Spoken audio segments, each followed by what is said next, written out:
Boa noite, queridos. Paz do Senhor Jesus.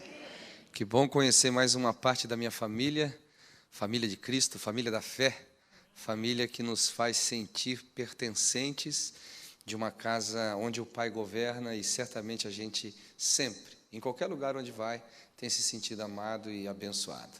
Como o pastor falou, eu tenho tido um privilégio de servir ao corpo de Cristo, servir os irmãos na mesa do Pai. Isso tem sido um privilégio para mim e eu espero que a partir de hoje nós possamos desenvolver um bom relacionamento, uma boa amizade, em nome de Jesus, amém? Ainda mais que eu descobri que o pastor dessa igreja é corintiano, aleluia. Então, eu estou assim, me sentindo avivado em casa, aleluia. Glória a Deus. Eu também estou com o meu querido amigo, pastor Diogo. Ele tem uma igreja linda e maravilhosa ali na região de Denver. E como o meu coração, ele também tem um coração de servir o corpo de Cristo, de servir desinteressadamente. Na realidade, esse desinteresse, ele tem que ser explicado, né? Ele não tem um interesse pessoal, no lucro pessoal, mas no interesse de ver igrejas saudáveis, igrejas maduras, igrejas comprometidas com os valores do reino. Eu vivo para isso, porque eu acredito demais, quando a gente tem uma igreja local saudável, uma igreja local madura, uma igreja local comprometida com os valores do reino, as nações vão ser alcançadas, amém? Então, pastor Diogo e toda a sua equipe, parabéns pelo trabalho que vocês desenvolvem e um privilégio estar com você aqui também. Eu não trouxe livros meus, eu peço desculpa para vocês, esgotaram todas as minhas edições, eu estou fazendo assim novas edições agora e espero que o Senhor me conceda a oportunidade de vir aqui e oferecer esses materiais, mas eu também tenho alegria enorme de anunciar alguns materiais de amigos meus, e agora ganhei mais um amigo editor e produtor, escritor, glória a Deus, então depois eu vou querer ter os materiais para divulgar. Eu amo demais, eu quero que a literatura se espalhe para as nações, porque eu creio que sempre alguém, de uma forma diferente, pode anunciar a mesma ótica de uma mesma verdade. Então é importante que a gente tenha muitos escritores. Tem alguns materiais aqui que eu gostaria que você adquirisse. Quem quer desenvolver uma vida no Espírito, diga amém. Amém. Então, esse é meu amigo Farley, ele escreve muito sobre isso, marcados pelo Espírito. Ele fala muito da importância do Espírito Santo para que a gente possa desenvolver uma vida cristã saudável. Quem ama a palavra de Deus aí? Amém. Oh, glória, né? Então, o Farley também escreveu um livro extremamente interessante, porque nós vivemos numa sociedade muito líquida, onde a verdade está extremamente relativada. Então, mais do que nunca, nós precisamos nos firmar na verdade. Inclusive, eu vou falar bastante deste assunto hoje, e eu trouxe alguns materiais do Farley, inclusive esse livro aqui, Valentes pela Verdade. Quantos creem que todo cristão tem que, além de ser salvo, tem que chegar ao pleno conhecimento da verdade? Diga amém. Uma vez conversando com o irmão, disse assim, não, o propósito de Deus é salvar todo mundo. Eu falei assim, é verdade, mas isso é uma verdade parcial. Como assim verdade parcial? Se você ler o livro de Timóteo, a Bíblia fala que a vontade de Deus é que todos os homens sejam salvos e que venham ao pleno conhecimento da verdade. Então, não apenas a salvação, ou, se entendermos de outra forma, a maturidade faz parte do plano de salvação. Nesse livro, Luciano Subirá, ele escreve com muita propriedade a respeito da maturidade. E o Luciano, para mim, é um presente que Deus deu ao corpo de Cristo, é um dos meus melhores amigos, nós temos muita intimidade no ministério, na família, no relacionamento, e há muitos anos atrás ele escreveu um livro que já passou aí de 100 mil cópias, que é a importância de nós falarmos em línguas. Este é um assunto que eu perguntei para o pastor, se de fato poderia anunciar para vocês, que todo cristão, independente da denominação onde ele frequenta, do ministério onde ele frequenta, ele precisaria entender sobre isso. Eu ensino essa matéria no seminário já por muitos anos, sobre os dons do Espírito e sobre o falar em línguas, e uma das coisas que eu ensino de novo, e tem um espírito recriado, nunca vai poder orar em línguas. Então, é uma ferramenta, uma importante prática espiritual para todo cristão. E aqui, infelizmente, nós levamos esse assunto para as guerras denominacionais e não trouxemos ele para o campo que Deus gostaria, que é da vida cristã, da vida em Deus e com Deus. Então, está aqui um livro excepcional para você adquirir. E, por fim, né, gostaria que você tivesse esse livro, O Impacto da Santidade. A Bíblia diz que sem algumas coisas é impossível você viver o cristianismo. Inclusive, isso é um dos meus livros, né, sem o qual não dá. Por exemplo, sem amor é impossível você ser cristão. Não é verdade? Deus é amor, e sem amor seríamos como um símbolo que retine. Por exemplo, outra coisa que é impossível viver sem no cristianismo. Sem o quê? Sem perdão, sem perdoar. A Bíblia fala que se você não souber perdoar, você também não vai ser o quê? Perdoado. Não é verdade? Por exemplo, a Bíblia fala em Hebreus que sem santidade ninguém verá o Senhor. Então, é sem o qual não dá, ou seja, não tem cristianismo sem santidade, não existe a prática do cristianismo. E eu vi nascer esse material, eu e o Luciano, a gente desenvolve um seminário chamado Casa de Zadok. Alguém já participou, ainda aqui online, da Casa de Zadok aqui? Pouquíssimas pessoas, vale a pena você participar, onde nós trabalhamos por mais de 10 anos a santidade no ministério. A gente reúne líderes do Brasil inteiro, agora em outras nações, onde a gente senta com a liderança e mostra para eles a importância da santidade na prática, no exercício do ministério e, consequentemente, na vida da igreja. Então, aqui eu trouxe uns 5 exemplares. Por que eu trouxe? São materiais que dificilmente você vai encontrar numa livraria e são materiais muito bons para a sua vida e para o seu desempenho em Cristo, em nome de Jesus. Amém? O objetivo não é ganhar dinheiro, mas o objetivo é propagar a palavra de Deus, e com os poucos recursos que sobram da venda desse material, ele praticamente é revertido para alguma área da obra do próprio Deus, a obra do Senhor. Amém? Então, eu gostaria que você olhasse para o lado e dissesse para o irmão assim: irmão, eu te amo. Mas eu gostaria que você falasse assim um pouquinho mais convincente, né? Diga para o irmão: eu te amo. Amém. Aí olha bem para ele assim, todo crente tem que ter um versículo, né? Na epístola de João está escrito assim, que o amor não deve ser só de língua, só de palavras, não é verdade? Então olha para ele novamente e diga assim: eu te amo, e como prova do meu amor, eu vou te dar um livro desse de presente, amém? Oh, aleluia. Pastor, eu não tenho dinheiro. Se você não tiver dinheiro, você, por favor, eu vou orar por você, e a gente vai quebrar essa maldição da pobreza na sua vida, mas você não vai sair daqui sem o livro, porque você não tem recursos para isso. Queremos que você tenha uma boa literatura na mão.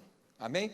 Pastor, eu vou ter aqui a Bíblia, aqui eu tenho aqui, então eu vou fazer uso daqui. Então os irmãos me ajudem para que eu possa terminar rapidamente. Romanos capítulo 12, por favor, a partir do versículo 1 e o versículo 2. Eu quero, a partir desse texto, trazer aqui algumas verdades espirituais que vão nos ajudar a esse momento especial que vocês estão vivendo. Porque aniversário é tudo de bom, principalmente por 2 coisas. Todas as vezes que a gente celebra o aniversário, a gente lembra de tudo que já se viveu. É recordar as boas memórias, recordar o Ebenezer. Até aqui o Senhor nos ajudou. Então é muito importante a gratidão fazer parte deste momento. No entanto, a vida não para por aqui, são apenas 2 anos. Então nós temos aí, se Jesus não voltar, mais 10, mais 20, mais 30, mais 50, mais 100 anos, e eu espero que as paredes, os fundamentos deste ministério sejam tão bem alicerçados, tão bem desenvolvidos, que se Jesus não voltar nos próximos 100 anos, este ministério que hoje está sendo, tendo o privilégio de completar 2 anos, continue frutificando para o reino dos céus, alcançando pessoas em nome de Jesus. Então, nesse sentido, o aniversário nos faz olhar para frente, nos faz olhar o que está proposto para nós, gratidão e visão. É um pouquinho que eu vou falar hoje a respeito disso. Romanos, capítulo 12, Portanto, irmãos, rogo-vos pelas misericórdias de Deus, que se ofereçam em sacrifício vivo, santo e agradável a Deus, que é o vosso culto racional. Eu estou falando decor, está escrito de outra forma lá, Não se amoldem ao padrão deste mundo, mas transforma-se pela renovação da sua mente, para que sejam capazes de experimentar e comprovar a boa, agradável e perfeita vontade de Deus. Deixa aberto, por favor, esse texto. Eu quero começar de trás para frente esse texto. Esse texto fala sobre uma vontade, que ela é boa, que ela é agradável e que ela é perfeita. Nós podemos resumir tudo isso daí numa palavra chamada graça. Graça sempre fez parte de Deus. E graça não se resume só à graça salvadora. Nós vamos falar bastante sobre ela hoje. Graça é tudo aquilo que a gente pode desfrutar de Deus. Porque, na realidade, eu creio que vocês acreditam que Deus é o único ser incriado no universo. Quantos concordam? Diga amém. Então, você tem que fazer um retrospecto para pensar sobre isso.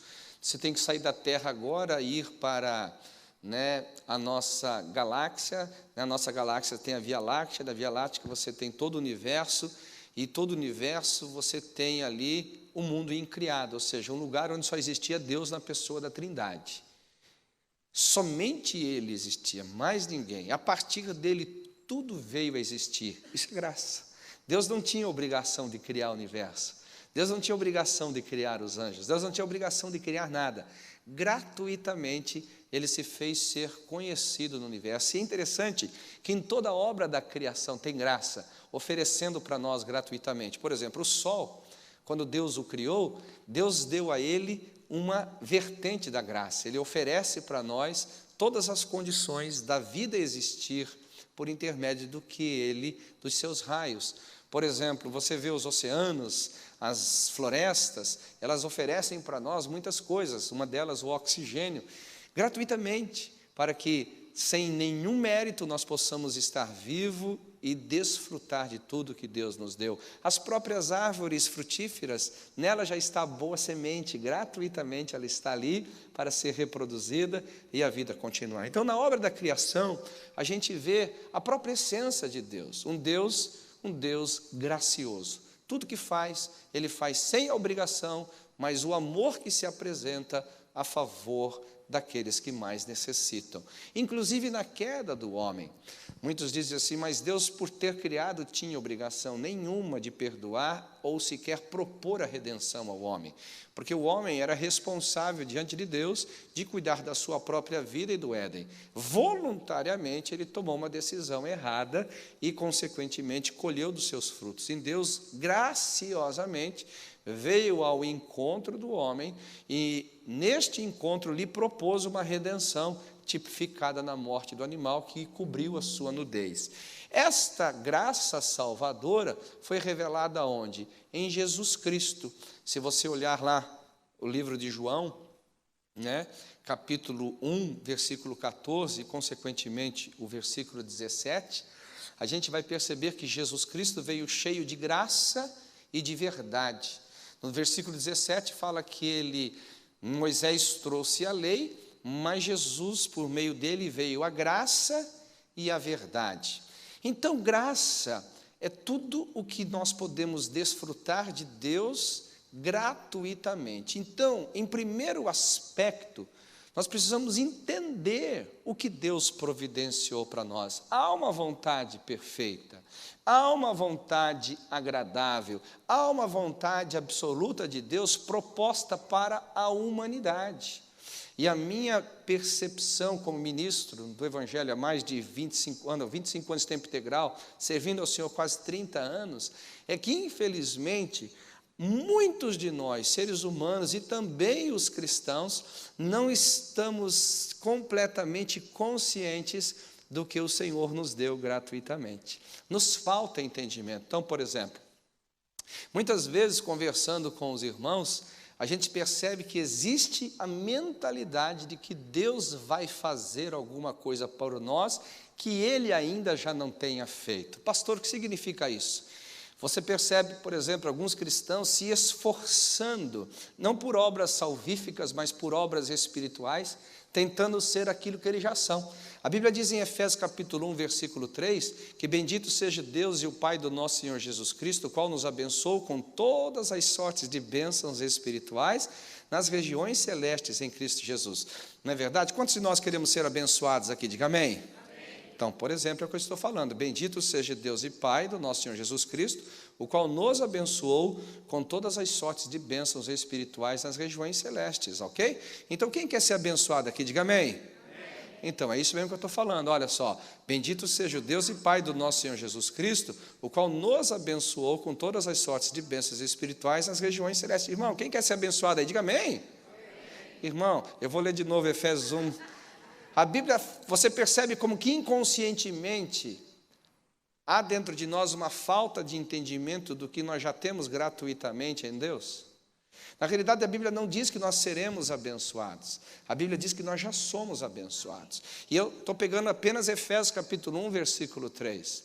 A Bíblia fala em outros diversos textos. Por exemplo, se você vai para Gálatas capítulo 3, a Bíblia diz que Cristo se fez maldito por nós.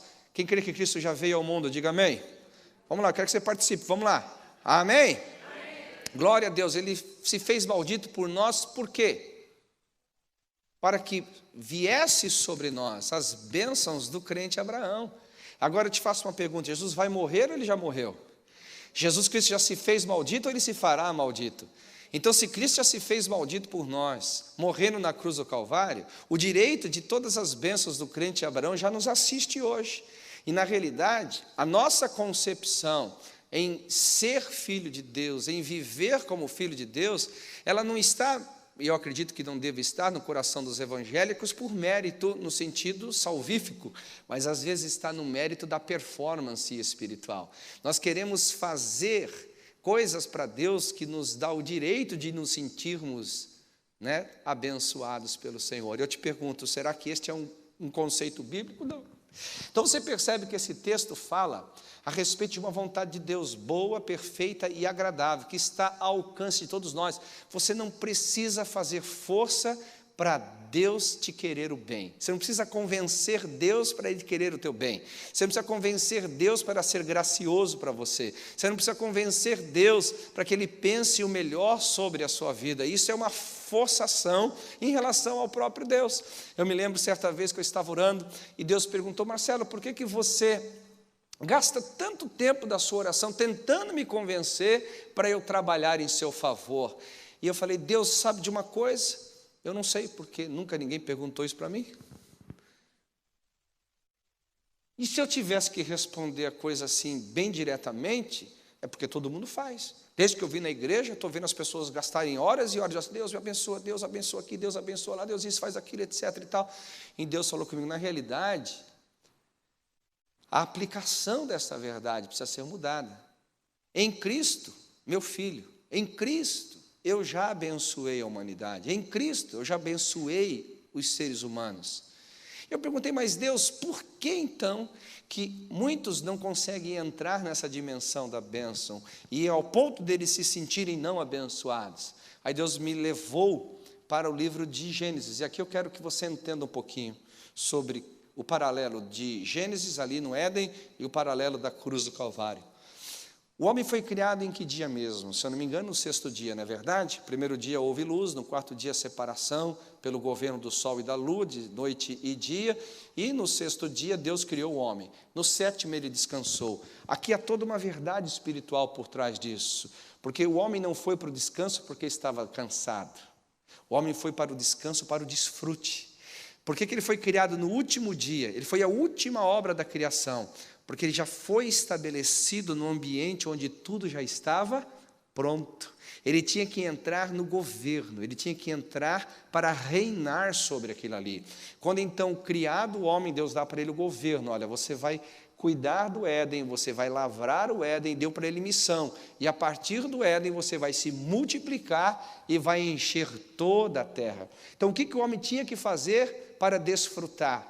Absolutamente nada, ele só tinha que desfrutar tudo aquilo que Deus havia dado para ele gratuitamente. Isso é graça, uma manifestação da graça. O homem entrou no Éden pelo esforço? Não. O homem se tornou merecedor do Éden por esforço? Não. Ele se tornou merecedor da visitação de Deus todos os dias na viração da tarde por esforço? Não. Deus deu isso gratuitamente. Olhando para Jesus Cristo, dentre as 7 palavras que Jesus Cristo falou na cruz do Calvário, uma delas é: está consumado. Repita comigo: está consumado. Aleluia. Quem é cristão aqui? Diga amém. Amém. Ser cristão é entrar no que Cristo fez. Ser cristão é viver o que Cristo fez. Ser cristão é desfrutar de tudo que Cristo é. E Cristo, quando nos deu o direito de sermos chamados filhos de Deus, Ele já nos deu um reino estabelecido. Ele já nos deu uma obra completa. Ele já nos deu um lugar para a gente entrar e reinar. Isso aqui é extremamente importante para a vida cristã. Pastor, mas por que eu não estou conseguindo andar nessa dimensão? Aqui nós vamos trabalhar um pouquinho, ok? Ponto. Se você voltar para o livro de Romanos, capítulo 1, versículo 1 e 2, Paulo fala sobre alguns deveres que nós temos com a graça, porque a nossa relação com a graça é de responsabilidade. A nossa relação com a graça não é de leviandade. Na relação que nós temos com a graça é de interagir com o que Deus fez gratuitamente. Então, eu não estou aqui vivendo o que Deus fez por meu mérito, eu não estou aqui tentando ajudar Deus a ser Deus na minha vida, eu não estou tentando provar Deus que eu sou bonzinho o suficiente, ter uma performance cristã suficiente para que Ele venha ao meu favor, não. Mas eu estou aqui como aquele que entende e, por entender, vai interagir com a graça, vai interagir com o que Deus fez. E não é por acaso que em Romanos capítulo 12, versículo 1 e 2, o texto fala que isso é fruto de uma renovação mental. Diga comigo, renovação mental. Mais forte, diga, renovação mental. O texto é claro sobre assim, olha só, mas transformem-se pela renovação da sua mente. Para quê? A condição da vontade de Deus que é perfeita, a condição de desfrutar da vontade de Deus que é boa e agradável, passa pelo processo da renovação mental, passa pelo processo do entendimento. E aqui que muitos cristãos não se sentem abençoados e correm atrás da bênção, não se sentem protegidos e correm atrás da proteção, não se sentem tão pertencentes ao Pai e correm atrás de alguma proteção meramente humana. O problema, querido, não está com a graça, o problema está com a falta de entendimento dela. O problema não está com o que Deus já fez, está com a pessoa que está se relacionando com o que Deus já fez. E parte de uma renovação mental, parte de um entendimento sobre o que Deus já nos providenciou. E aí a gente volta para João capítulo 1, versículo 14 e o versículo 17, eu quero que a gente leia lá, que é muito importante essa relação de graça e relacionamento com Deus. A gente pode ler lá, João 1, 14 e depois 1, 17. Aquele que a palavra tornou-se carne e viveu entre nós. Vimos a sua glória como unigênito do Pai. Cheio do quê? Diga comigo, graça e verdade. Mais forte, graça e verdade. Então, graça, sim, eu dei um exemplo muito simples, porque eu não vou pregar propriamente sobre ela. E a graça, então, parte de tudo aquilo que nós, como seres humanos, podemos desfrutar do que Deus propôs gratuitamente, na justiça em nós mesmos.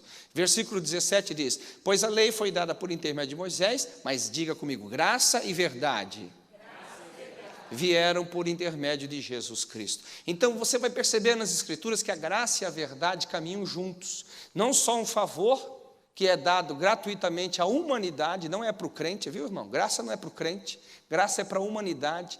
Todo ser humano pode desfrutar da graça de Deus, todo ser humano pode viver a graça de Deus, só que para ele desfrutar, ele precisa da verdade. Só que para ele entrar nesse ambiente da graça, ele precisa da verdade. E é aqui que entra a grande dificuldade da humanidade. Por quê?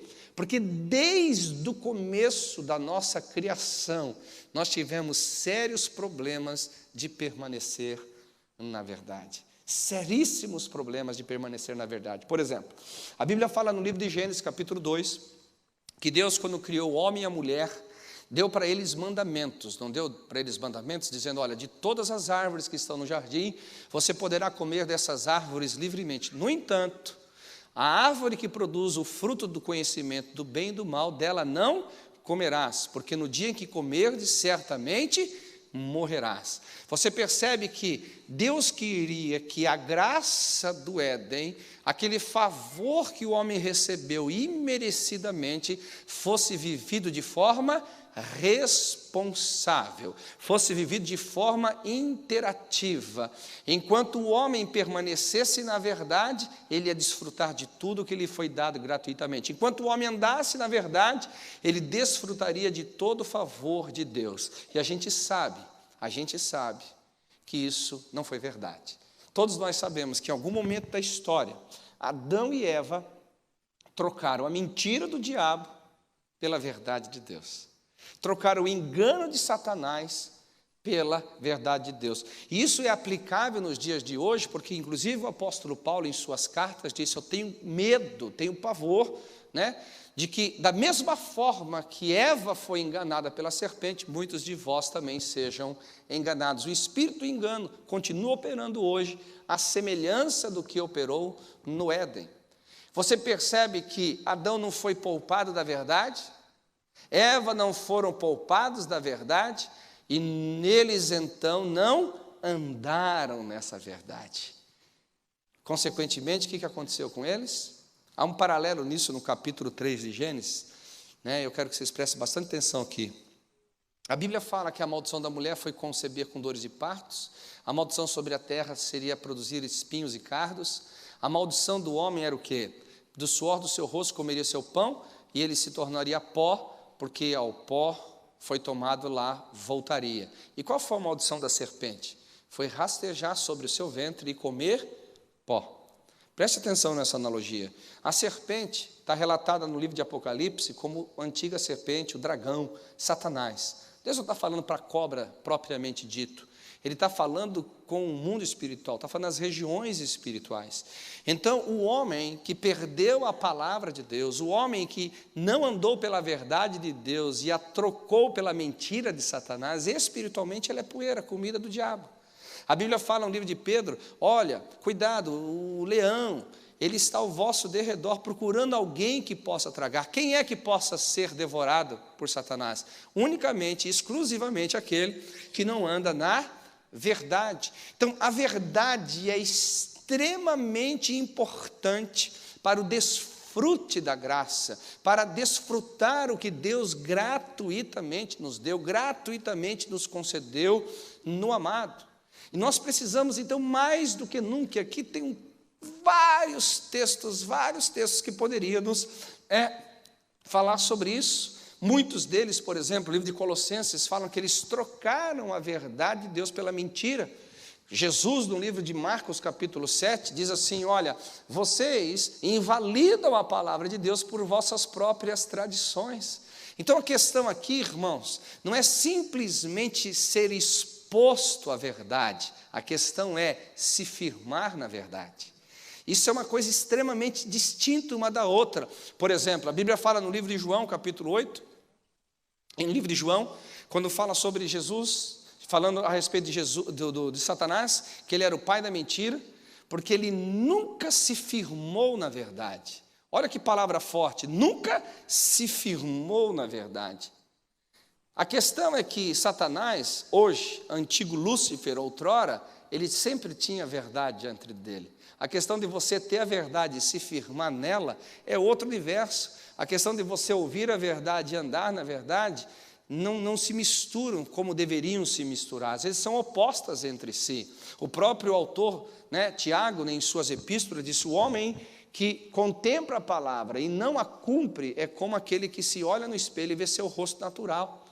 Olhar na palavra, olhar para o espelho é olhar para a palavra e não conseguir tornar ela verdade para si. Então a gente chega numa questão extremamente importante. A graça que Deus nos deu é gratuita. Todos os seres humanos da face da terra deveriam desfrutar, principalmente os crentes que nasceram de novo, e deveriam ter a verdade bem estabelecida no seu coração. Mas eu pergunto, eles estão vivendo a graça pela verdade? Ou estão perdendo a graça pela mentira? Eles estão vivendo a graça gratuita, beneficiadora de todos os aspectos da nossa vida, ou pela mentira, pelo engano, estão perdendo tudo que Deus providenciou para eles? É uma pergunta que fica no ar, e eu quero tentar explicar para vocês aqui. Então, pense nisso. Há uma realidade da nova criação esperando se manifestar nas nossas vidas. Há uma realidade de Deus que nos redimiu do mundo das trevas. A Bíblia nos fala que nós, no momento que aceitamos Jesus Cristo como nosso Senhor e Salvador, nós não mudamos de religião, nós mudamos de natureza. Há uma realidade da nova criação. A Bíblia fala que todos quantos receberam, João 1,12, deu-lhes o quê? O direito de serem filhos de Deus. Romanos 8 diz: se sois filhos, logo sois herdeiros e co-herdeiros em Cristo Jesus. Há uma herança para os filhos, há uma herança para aqueles que nasceram de novo, há algo esperando por eles. Então essa realidade da nova criação precisa ser vivida, precisa ser manifesta, precisa ser exercida como fruto da revelação, como fruto da verdade concebida. Enquanto essa verdade não vem ao coração, enquanto essa verdade não entra no coração do homem, ele não entra neste ambiente da graça de Deus. Deixa eu tentar explicar como que a verdade vem a nós. Primeiramente, é uma exposição. O livro de Romanos fala uma coisa interessante, aqueles homens que deteram a verdade pela injustiça.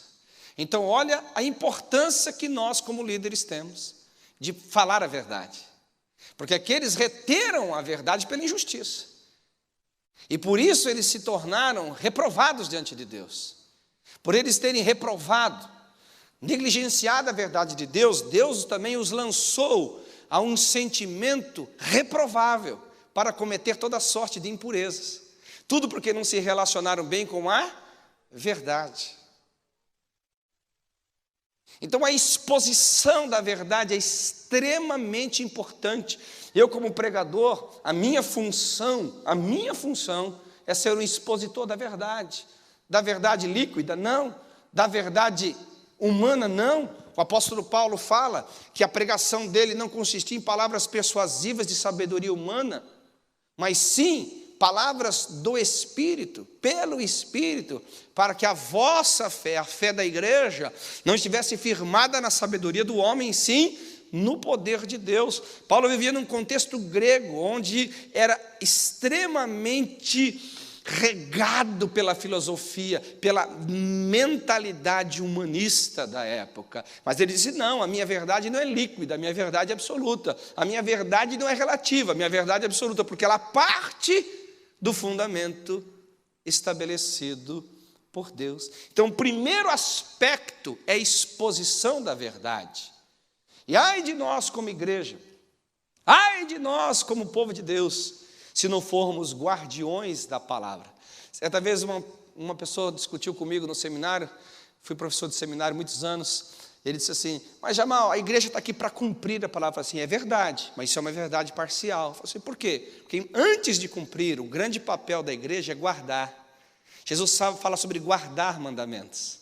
O que é guardar os mandamentos? É que em nosso meio, nós como coluna e baluarte da verdade, não podemos permitir a verdade ser líquida, não podemos permitir a verdade ser relativa. Antes de sequer de cumpri-la, nós temos que tê-la e preservá-la em sua integridade.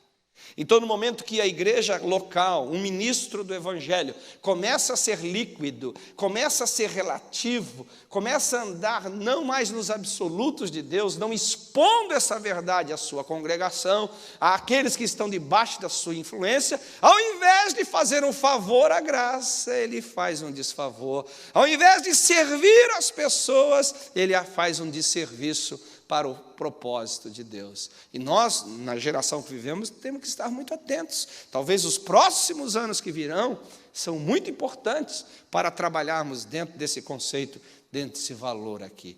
Agora, a exposição da verdade, ainda que importante, é insuficiente. Por quê? Porque, queridos, a verdade pela verdade, desculpa a redundância, ela é verdadeira e ponto final. Mas isso não significa que ela já entrou em operação nos seus ouvintes. Eu volto falando sobre Adão. A verdade de Deus operou em Adão? Não. Ele se firmou na verdade de Deus? Não. E viu Eva que a árvore era boa, o fruto da árvore era boa e desejável para dar entendimento. Por causa do seu desejo, insuflado pelas palavras de Satanás, ela trocou a verdade de Deus pela mentira. Mesmo sendo exposta à verdade, porque ela ouviu da boca do próprio Deus. Então a culpa não estava do pregador, porque eu acho que Deus não é um pregador ruim. Não do expositor, porque Deus não é um expositor ruim. Ela ouviu da boca do próprio Deus a respeito da vontade de Deus. Então não teria como não ter um entendimento. Tanto que o primeiro argumento de Deus, o arguir de Deus sobre Adão e Eva foi, por acaso, o motivo de vocês estarem escondidos é porque comeram do fruto que eu disse. Eles haviam sido expostos à verdade, que eu disse para não comer. A exposição é importante, mas isso não determina não determina que de fato você vai estabelecer-se nela. Porque existe um segundo estágio da verdade. Repita comigo, a apropriação. Alguém pode falar mais forte? Apropriação. O que é apropriação? Você quer, por exemplo, quantos creem que a palavra de Deus é verdade? Diga amém. Amém. Ok, mesmo o contrário, ela continuaria sendo verdade. A palavra de Deus é a verdade, ponto final. Agora, não é só porque é palavra de Deus e é verdadeira que vai entrar em operação na sua vida. Porque a verdade de Deus, para entrar em operação na sua vida, precisa ser apropriada como verdade para você mesmo. A verdade de João 8,32 não é só porque ela é verdadeira, é porque ela é apropriada como verdade. Por exemplo, a verdade de Deus não foi apropriada por Adão e Eva. Mesmo sendo verdadeira, não operou o fruto que Deus havia determinado. E outras centenas de textos na Bíblia falam sobre isso. O que eu percebo, muitas pessoas, elas às vezes erguem a Bíblia, Deus, porque está escrito na sua palavra. Eu falo, é verdade, eu velo por minha palavra para cumprir. Aí a gente recebe a resposta do céu, bem, eu sei que está escrito, e eu sei o que está escrito é a verdade. A minha pergunta é, isso é verdade para você? Ou só é mais algumas linhas num livro qualquer?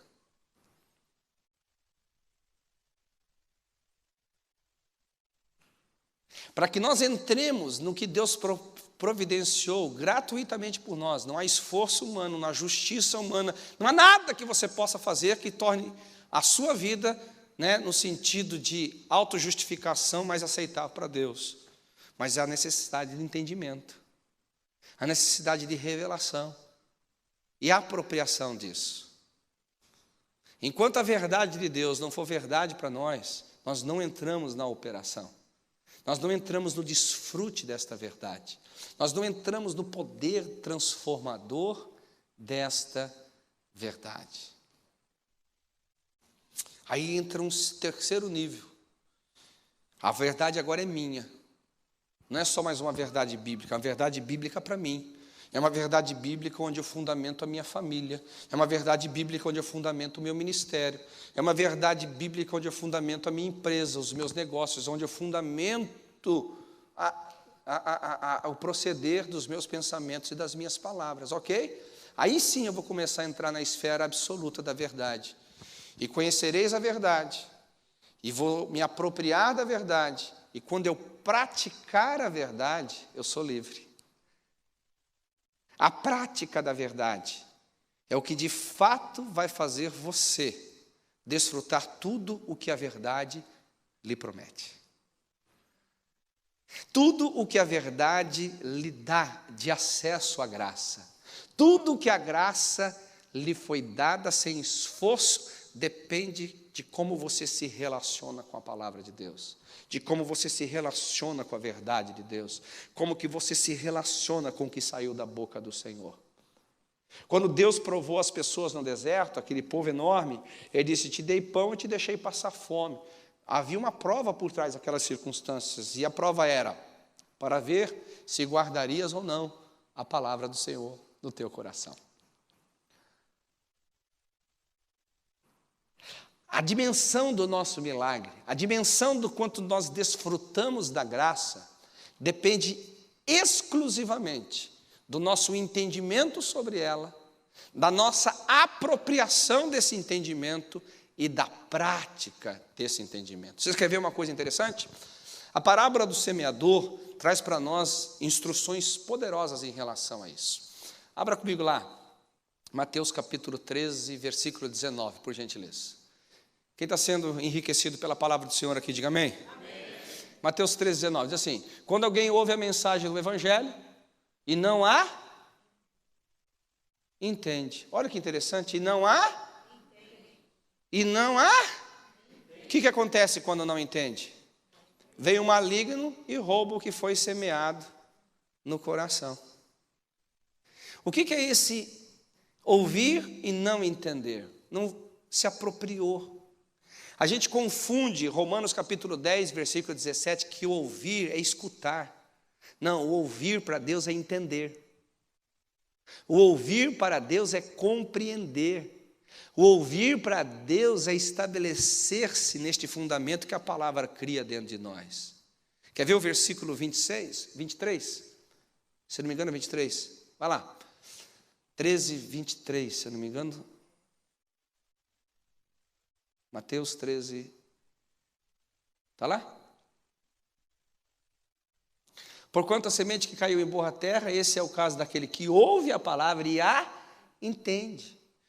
E dá uma colheita de 100, 60 e 30 por um. O entendimento é o espírito de revelação, é o espírito de conhecimento, é o que Paulo orava pela igreja de Éfeso.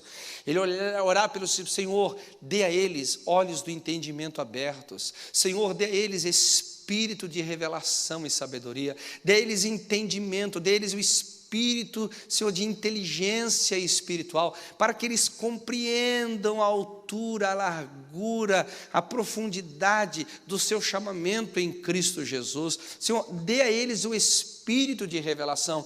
Por que é importante, queridos, nós temos a mente renovada pela verdade?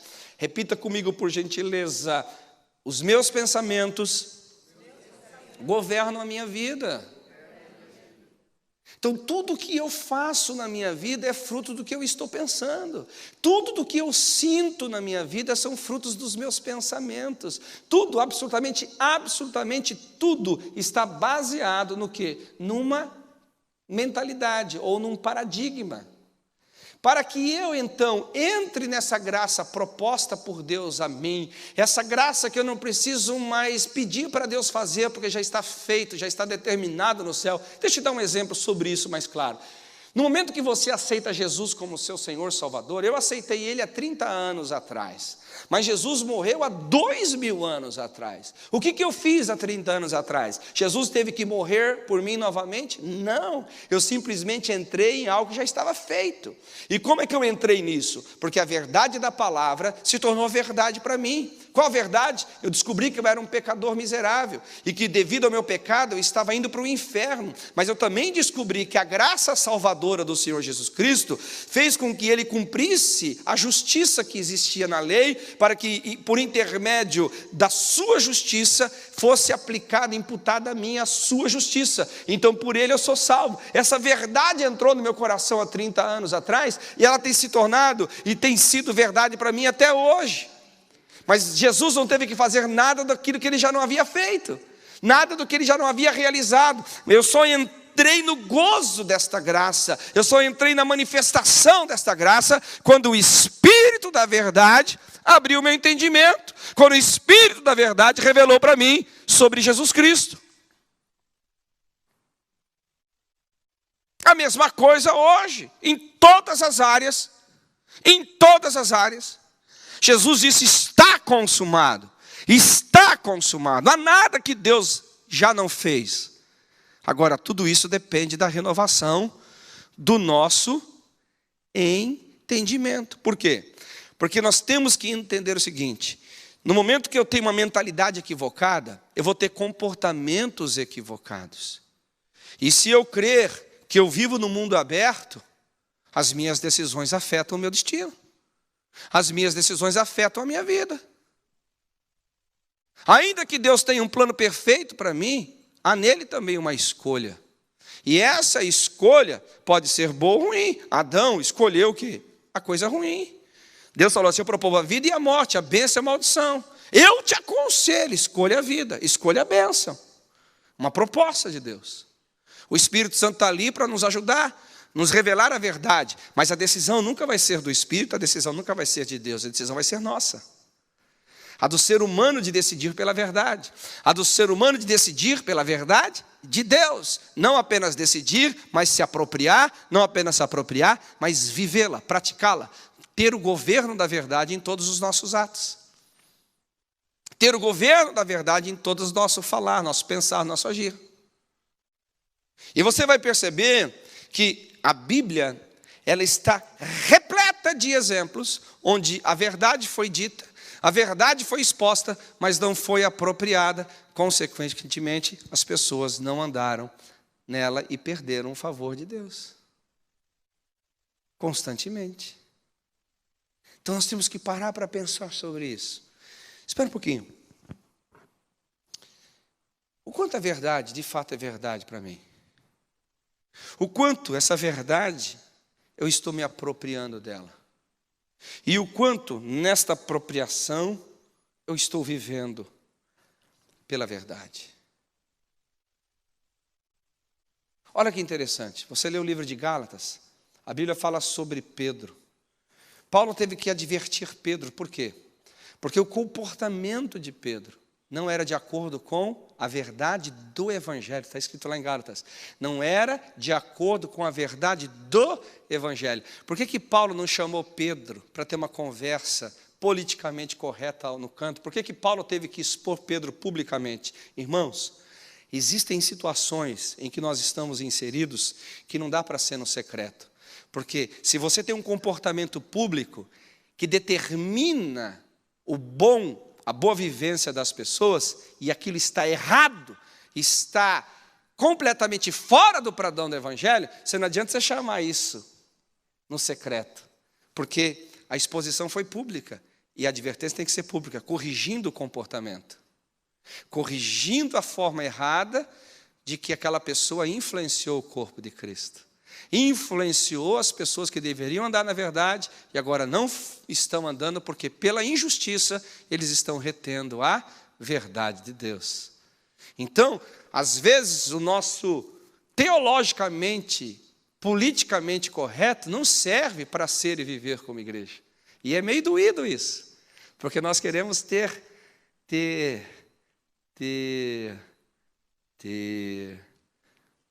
uma boa vizinhança com todo mundo, né? Porque às vezes a gente quer ser o presidente ou o governador, a gente precisa de votos, não é verdade? Quem está comigo aqui, diga amém. As suas escolhas vão determinar de que lado você está. As suas escolhas vão determinar quem é e quem te inspira e por quem que você está vivendo. No caso de Eva, Eva viveu por Deus? Não, ela viveu pelos próprios desejos dela. Ela viu que a árvore era boa e desejável. Ela não se preocupou com o que iria causar na humanidade, o que iria causar na natureza, no mundo. As suas escolhas eram simplesmente para satisfazê-la. Satisfazê-la. E, consequentemente, o seu próprio desejo destruiu tudo. Você pega Acã, a Bíblia é clara sobre isso. Quando vocês entrarem na terra, tudo vai ser consagrado ao Senhor, mas teve aquele idiota de Acã. Idiota de Acã. Ele está morto mesmo, então ele não vai ficar ofendido. Foi lá e pegou o que? A capa babilônica. Pegou as barras de ouro. E ele pegou por quê? Porque o seu desejo, a sua vontade. O que mostramos com Adão e mostramos com Eva? O que mostramos com Acã? Mostramos que a vontade deles falou mais alto que a vontade de Deus. Que a verdade que não era verdade para eles não pôde governá-los, mesmo que fosse para a verdade de Deus. Você percebe, Jesus veio para os seus e os seus não os receberam. Quando Jesus profere sobre o pai da mentira, ele é claro, fala assim, olha, vocês não me ouvem porque vocês não são de Deus. Porque eu estou falando a verdade que procede de Deus. Mas vocês têm como pai Satanás, o diabo, porque ele é pai da mentira, e quando ele fala a mentira, ele procede do que lhe é próprio. E por isso que vocês o ouvem. Agora, gente, para um pouquinho aqui. Vamos pensar um pouco no contexto aqui. Jesus não está falando com os satanistas. Jesus não está falando com os endemoniados. Jesus está falando com os praticantes da lei. Está falando com uma religião baseada na lei, que foi proferida pelo próprio Deus, pelos anjos, escritas lá no Monte Sinai, no meio do fogo e dos relâmpagos. Olha o que eles construíram com aquilo ali. Uma religião fétida, uma religião sem Deus, uma religião onde o próprio Deus veio para eles e eles não os receberam, inclusive o mataram, porque Deus queria trazer o avivamento, mas eles não quiseram. Nós temos que parar para pensar sobre isso, por quê? O Senhor Jesus me falou que nós estamos vivendo uma janela de reforma. Diga comigo, janela de reforma, por favor. E se nós não aproveitarmos essa janela de reforma, talvez essa geração, e principalmente a próxima, vai ter danos talvez irreparáveis. Deus nos chamou para sermos valentes pela verdade. Deus nos chamou para nós andarmos na verdade. Deus nos chamou, como igreja de Cristo, para preservarmos a verdade. Nós não poderemos ser um sal insípido, que os homens vão pisar sobre ele. Quem está comigo aqui, diga amém. Então, eu preciso da verdade governando a minha mente, para que esse governo governe as minhas ações, que vão afetar positivamente. Você quer ver uma coisa interessante? Lucas 24, Atos capítulo 1. A Bíblia fala de uma coisa extremamente interessante. A Bíblia fala de 2 discípulos que tinham desviado. Na realidade, é até uma injustiça dizer que eram só os 2, porque todos desviaram. Todos desviaram. Mas aqueles 2 estão em destaque, indo para Emaús. E o próprio Senhor Jesus aparece para falar com eles. Irmãos, já imagina? O próprio Jesus falando de Jesus para que você ande nos caminhos de Jesus. Que coisa boa, né? Que delícia, né? 2 ocasiões ocorre isso na Bíblia. Com Paulo, o próprio Jesus falou para Paulo receber Jesus como Salvador e parar de brigar contra a obra de Jesus. E ali, no caminho de Emaús. Agora, interessante, preste atenção que vocês vão ouvir. A Bíblia fala em Lucas 24 que mesmo o coração deles queimando, eles não haviam se rendido. Por quê? Porque o desejo deles, a missão secreta deles era maior do que a vontade de Deus. E qual era a missão secreta dele? Pensávamos que ele restauraria o reino a Israel. Pensávamos que este era o tempo que ele devolveria. Na realidade, mostra muito bem que o interesse deles em servir a Jesus não era servir a Jesus, mas servir a eles mesmos. O interesse deles de estarem com Jesus não era o reino de Deus, mas era o restabelecimento do seu próprio reino terreno. Eu te faço a pergunta, qual foi o dia que Jesus Cristo deu essa esperança a eles? Qual foi o dia, em qualquer um dos seus sermões, que Jesus alimentou essa verdade no coração deles? Nunca, nunca. Tanto é que em Lucas capítulo 1, quando eles voltam a tocar no assunto de novo, Jesus diz assim, ei, vamos falar o seguinte aqui? Vamos alinhar as coisas. Olha, essas coisas pertencem ao meu Pai, para os seus tempos determinados, para a sua própria vontade. Mas o que compete é a nós. Vamos alinhar aqui? Vamos parar com essa conversa? Vamos parar com essa conversa? Vamos alinhar aqui. Você percebe o que fez aqueles homens desviarem? Porque eles não estavam com Jesus por causa de Jesus. Não estavam com Jesus por causa da verdade de Jesus. Não estavam com Jesus por causa do reino de Jesus. Eles eram consumidores da religião. Eles eram consumidores do que Jesus estava oferecendo, não empreendedores do reino. Eles estavam interessados em si mesmos, estavam interessados na sua própria vidinha, no seu próprio mundinho. Por isso que eles não ficaram na Galileia, por isso que eles não ouviram a palavra de Jesus que disse, olha, fiquem na Galileia, eu vou encontrar vocês, porque eu vou morrer, mas depois de 3 dias eu vou ressuscitar.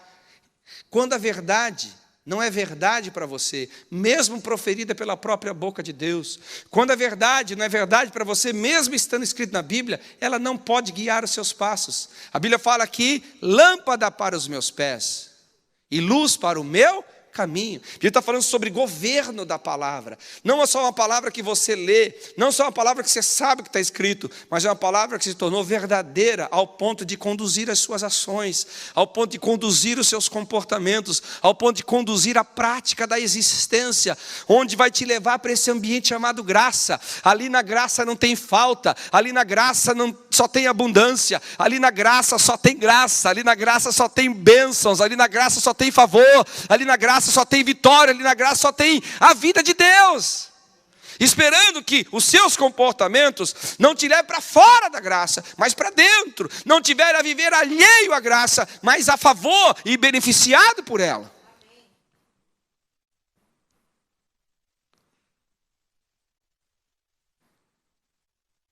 E agora eu quero começar a terminar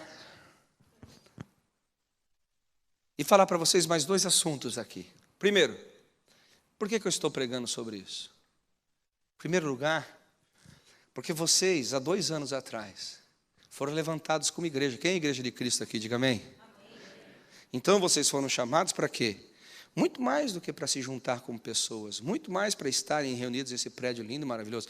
Nós estamos aqui para ser igreja de Cristo. E não só ser, mas viver como igreja de Cristo. Então, quanto mais eu e você tivermos a verdade sobre a graça, a verdade dessa graça que é vivida de forma responsável, essa graça que é vivida de forma que nos leva para o centro da vontade de Deus, tanto melhor seremos como igreja local, tanto mais saudável seremos, tanto mais maduros seremos, tanto mais comprometido com os valores do reino seremos. Glória a Deus. Amém? Agora, há um outro aspecto disso daqui. Por que eu vou viver e desfrutar? Só por causa de mim? Não. Porque no momento em que eu sei, eu me aproprio e eu vivo, eu torno agora uma autoridade para poder levar outros a entenderem, a se apropriarem e a viverem isso também. Aqui está essa graça, salvadora manifestada a todos os homens. Já parou para pensar que privilégio que o Senhor Jesus nos deu como igreja? Que privilégio que o Senhor Jesus nos deu como ministério? Só 2 anos. Tantas pessoas hoje que estavam numa vida desgraçada, hoje estão debaixo da graça. Que estavam alheios à vida de Deus, hoje estão cheios da vida do Senhor. Estavam distantes, alheios às alianças, às promessas, hoje são família de Deus. Glória a Deus. Agora imagine daqui 1 ano. Não vai ser só mais 200, vão ser 400. Daqui 5 anos vão ser 500, 600, 1000. Aleluia. E quem sabe naquele dia lá, quando a Bíblia diz que de todos os povos, línguas e nações virão para adorar o Cordeiro, você vai estar ali na fila dizendo assim, eu cooperei com aquele louvor, porque aquele foi ganho por Jesus, por mim. Aquele também eu estou cooperando com aquela adoração, porque ele conheceu a verdade por intermédio do meu ministério. Aquele lá também, aleluia. Já pensou? Quando chegar lá no céu e falar, Jesus, essa foi a minha gratidão, não só de viver a graça, mas de fazê-la conhecida. Onde eu me baseio sobre isso? O apóstolo Paulo, em 1 Coríntios capítulo 15, versículo 10 diz, eu sou o que sou pela graça, mas a graça não se tornou vã para comigo. Uma graça responsável. Não se tornou vã para comigo, por quê? Porque antes eu trabalhei mais do que todos. Não que eu seja alguma coisa, tudo que eu sou é pela graça, mas essa graça não foi desperdiçada. Essa graça foi vivida na sua essência por mim e por todos aqueles que estavam ao meu alcance. Gente, graça nada mais é o direito de nós vivermos em Deus e também vivermos para Deus. E para mim é o grande sentido da vida. Porque quando Deus nos criou a sua imagem e a sua semelhança, na nossa própria biologia, na nossa própria existencialidade, tem graça. Os nossos filhos, quem tem filhos aqui, diga amém. Amém. Pensa nos meninos graciados de terem os pais que têm. Que eles vieram à vida graciosamente. Eles não pagaram nada por isso. Eles não escolheram a família que iriam nascer. Mas cada um de nós, pais, graciosamente demos da nossa própria existência para que eles viessem a existir. Assim é o cristianismo. Uma graça vivida, mas uma graça compartilhada. Uma graça vivida responsavelmente e um compartilhamento assumido por responsabilidade. Então nós como igreja precisamos parar para pensar sobre isso. Como que eu posso compartilhar essa graça? Viver e compartilhar. Viver já falei bastante aqui. Como que eu posso compartilhar? Olhe para quem está ao seu lado e diga assim, nós como igreja, que vivemos a graça, devemos nos esforçar com tudo que há em nós, para que os descrentes encontrem a graça e se tornem crentes em Jesus Cristo. Aleluia, glória a Deus. Olha para o outro lado, para o irmão não ficar com ciúme, diga assim, nós como igreja de Cristo, temos que nos esforçar para que os crentes graciosamente não sejam só crentes, mas alcancem a maturidade. Aleluia, nós vamos nos esforçar para isso, glória a Deus, amém. Agora, olha para aquele, para ele não esquecer que vai te dar o livro de presente, porque as pessoas esquecem com muita facilidade, ok? Olha para ele e diga assim, para você não esquecer,